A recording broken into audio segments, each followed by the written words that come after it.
ನಮಸ್ಕಾರ, ನೀವು ನೋಡುತ್ತಿರುವುದು ರಾಯಚೂರು ನ್ಯೂಸ್ 007ಗೆ ಸ್ವಾಗತ. ಕುಡಿಯುವ ನೀರು ಸರಬರಾಜಿನಲ್ಲಿ ವ್ಯತ್ಯಯ, 5ನೇ ವಾರ್ಡಿನ ಸಾರ್ವಜನಿಕರಿಂದ ಪಟ್ಟಣ ಪಂಚಾಯಿತಿಗೆ ಕೊಡ ಹಿಡಿದು ಮುತ್ತಿಗೆ.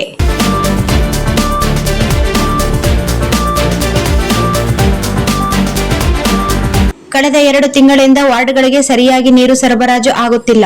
ಅನೇಕ ಬಾರಿ ದೂರವಾಣಿಯ ಮೂಲಕ ತಿಳಿಸಿದರೂ ಸರಿಯಾಗಿ ನೀರು ಸರಬರಾಜು ಆಗದ ಹಿನ್ನೆಲೆಯಲ್ಲಿ ಮಹಿಳೆಯರು, ಪುರುಷರು ಪಟ್ಟಣ ಪಂಚಾಯಿತಿಗೆ ಕೊಡ ಹಿಡಿದು ಮುತ್ತಿಗೆ ಹಾಕುವ ಮೂಲಕ ಪ್ರತಿಭಟನೆ ಮಾಡಿದರು. ರಾಜ್ಯದಲ್ಲಿ ಮುಂಗಾರು ಮುನಿಸಿಕೊಂಡಿರುವುದರಿಂದ ರೈತರಿಗೆ ಮಾತ್ರವಲ್ಲ, ವಾರ್ಡ್ಗಳಿಗೆ ಸರಬರಾಜು ಮಾಡುವ ಕೊಳವೆ ಬಾವಿಯಲ್ಲೂ ನೀರು ಇಲ್ಲದಂತಾಗಿದೆ.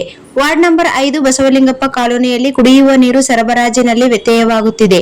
ಈ ಕುರಿತು ಪಟ್ಟಣ ಪಂಚಾಯಿತಿ ಅಧ್ಯಕ್ಷರಿಗೆ, ಸದಸ್ಯರಿಗೆ, ಮುಖ್ಯಾಧಿಕಾರಿಗಳಿಗೆ ಮನವಿ ಮಾಡಿಕೊಂಡರೂ ಸಹ ಪ್ರಯೋಜನ ಆಗುತ್ತಿಲ್ಲ. ಆದ್ದರಿಂದ ವಾರ್ಡಿನಿಂದ ಖಾಲಿ ಕೊಡ ಹಿಡಿದು ಪ್ರತಿಭಟನೆ ಮಾಡುತ್ತಿದ್ದೇವೆ. ವಾರ್ಡಿಗೆ ಅಧಿಕಾರಿಗಳು, ಸದಸ್ಯರು ಆಗಮಿಸಿ ನಮ್ಮ ಪರಿಸ್ಥಿತಿ ನೋಡುತ್ತಿಲ್ಲ.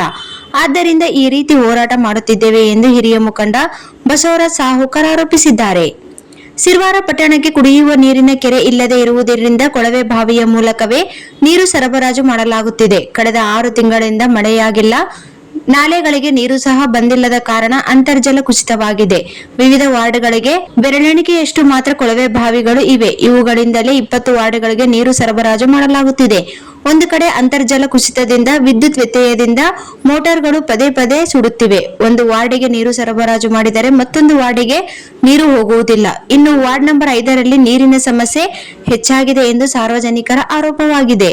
ಒಂದು ದಿನ ಬಿಟ್ಟು ಒಂದು ದಿನವಾದರೂ ನಿರಂತರ ನೀರು ಸರಬರಾಜು ಮಾಡುವಂತೆ ವಾರ್ಡಿನ ನಿವಾಸಿಗಳ ಒತ್ತಾಯಿಸಿದರು. ಸಾರ್ವಜನಿಕರು ಪಟ್ಟಣ ಪಂಚಾಯಿತಿಗೆ ಸಾರ್ವಜನಿಕರು ಏಕಾಏಕಿ ಆಗಮಿಸಿದಾಗ ಸಂಬಂಧಪಟ್ಟ ಅಧಿಕಾರಿಗಳು, ಅಧ್ಯಕ್ಷ, ಸದಸ್ಯರು ಇಲ್ಲದೆ ತಮ್ಮ ಸಮಸ್ಯೆಯನ್ನು ಯಾರು ಕೇಳದಂತಾಗಿದೆ ಎಂದು ಅಧ್ಯಕ್ಷ, ಸದಸ್ಯ, ಮುಖ್ಯಾಧಿಕಾರಿ ವಿರುದ್ಧ ಘೋಷಣೆ ಕೂಗಿದರು. ಈ ಸಂದರ್ಭದಲ್ಲಿ ಕೆಆರ್ಎಸ್ನ ನಾಗರಾಜ್ ಬೊಮ್ಮನಾಳ್, ಮಾನವ ಬಂಧುತ್ವ ವೇದಿಕೆಯ ಮೇಷಾಕ್ ಡಿ, ಹನುಮಂತ ಸಾರ್ವಜನಿಕರು ಉಪಸ್ಥಿತರಿದ್ದರು.